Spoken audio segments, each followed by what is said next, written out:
اللهم عجل وليك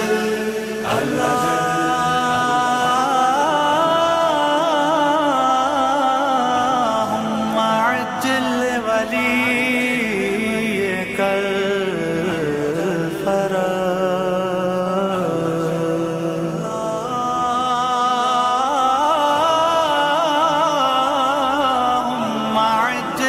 وليك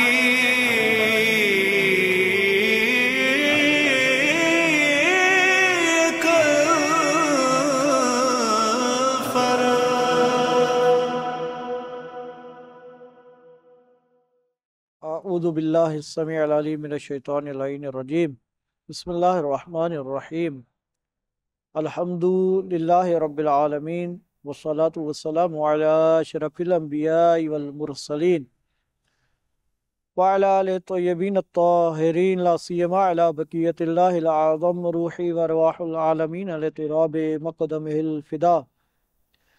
اما بعد، بات چل رہی تھی اسباب غیبت کے حوالے سے. پہلا سبب ہم نے بیان کر دیا کہ حکمت الہیہ ہے، ہمیں معلوم ہو یا نہ ہو لیکن ہم نے ایمان لانا ہے. چونکہ خداوند عظیم کا فیصلہ ہے تو اس میں ضرور کوئی نہ کوئی حکمت پوشیدہ ہوگی، اور جب حکمت پوشیدہ ہے تو ہمیں اس پر ایمان لانا ہے. دوسرے نمبر پہ امام زمان علیہ السلام کی غیبت کا جو سبب ہے وہ یہ ہے قتل خوف، یا خوف اس بات کا کہ آپ قتل کر دیے جائیں گے، یعنی جان کا خوف. یہ یہاں پر سوال پیدا ہو سکتا ہے کہ امام زمان علیہ السلام کو جو حجت خدا ہیں ان کو اپنی جان کا خوف ہو سکتا ہے کیا؟ امام حسین علیہ السلام نے اپنے بچوں کے ساتھ جان خداوند عظیم کی بارگاہ میں قبول کر دی، لیکن امام زمان علیہ السلام جو ہے وہ جان کے خوف کی وجہ سے غیبت میں چلے جاتے ہیں.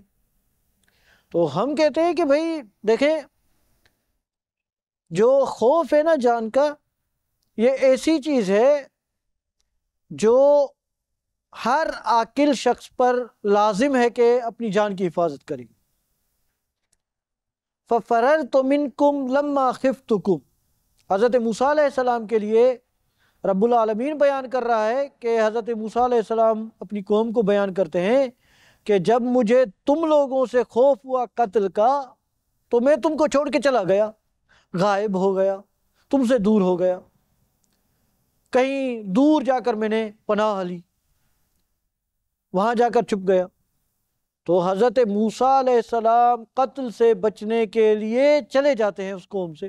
تو معلوم ہوا حالانکہ یہ نبی ہیں، اولی العزم پیغمبر ہیں، تمام کمالات انسانی کے مالک ہیں، تو وہ کوئی ایسا کام نہیں انجام دے سکتے جو شرافت انسانی، کمالات انسانی کے خلاف ہو.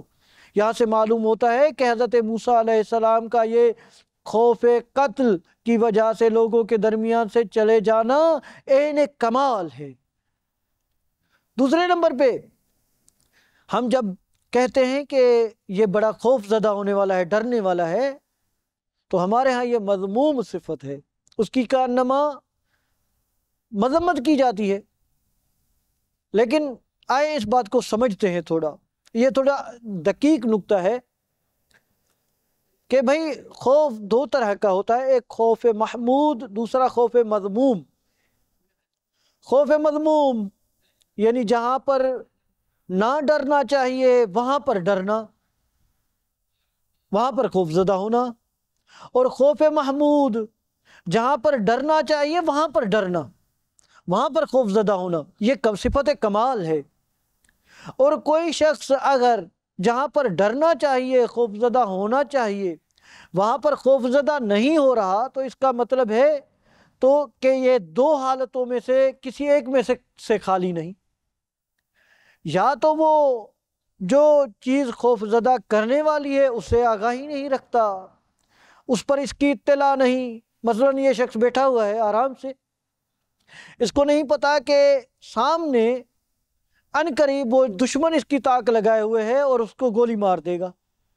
جب اس کو پتہ ہی نہیں کہ اس کے اوپر گولی آنے والی ہے، دشمن طاق میں بیٹھے ہیں، تو یہ ظاہر بات ہے کہ خوفزدہ نہیں ہوگا۔ کیونکہ اسے معلوم ہی نہیں۔ دوسرے نمبر پہ اگر کوئی شخص خوف زدہ نہیں ہو رہا حالانکہ خوف کا مقام ہے، تو اس کا مطلب یہ ہے کہ وہ کوئی کسی نفسیاتی الجھن کا شکار ہے، اس کے ساتھ کوئی مسئلہ ہے، وہ کسی طبیب کی طرف مراجعہ کرے، وہ یعنی عام عادی افراد میں سے نہیں ہے۔ لہذا اب جو کوئی خوف زدہ ہو رہا ہے خوف والے مقام میں، اچھا یہ جو غریزہ ہے خوف کا، خداوند عظیم نے کوئی بھی ہمارے اندر ایسی چیز نہیں رکھی جو فضول ہو، بلکہ ہر چیز ہمیں کمال تک پہنچانے کے لیے رکھی ہے۔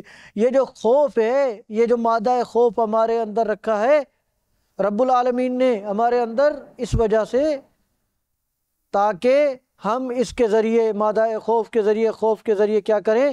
اپنی جان کی حفاظت کر سکیں، اپنے خاندان کی حفاظت کر سکیں، اور اپنے ملک کی حفاظت کر سکیں۔ اگر خوف نہیں ہوگا تو حفاظت نہیں کر پائیں گے۔ اب امام زمان علیہ السلام، یہاں پر یہ سوال ہو سکتا ہے کہ چلیں آپ کی سب باتیں درست ہیں، لیکن یہ بتائیے کہ امام زمان علیہ السلام سے جب خداوند عظیم نے وعدہ کر رکھا ہے کہ امام زمان علیہ السلام عدل و انصاف کو آ کر قائم کریں گے، تو پھر کیا وجہ ہے کہ امام زمان علیہ السلام غائب ہو جاتے ہیں؟ امام علیہ السلام چاہے ظاہر ہوں چاہے غائب ہوں، چونکہ حفاظت کرنے والا خدا ہے، لہذا ہر صورت میں ان کی حفاظت ہوگی، ان تک کوئی بھی پہنچ نہیں سکتا۔ پھر کیا وجہ ہے کہ امام زمان علیہ السلام پردہ غیبت میں ہیں؟ انشاءاللہ اگلے حلقے میں اس پر گفتگو کرتے ہیں۔ وصلی اللہ علی محمد وآلہ الطاہرین۔ اللہم صلی علی محمد وآلہ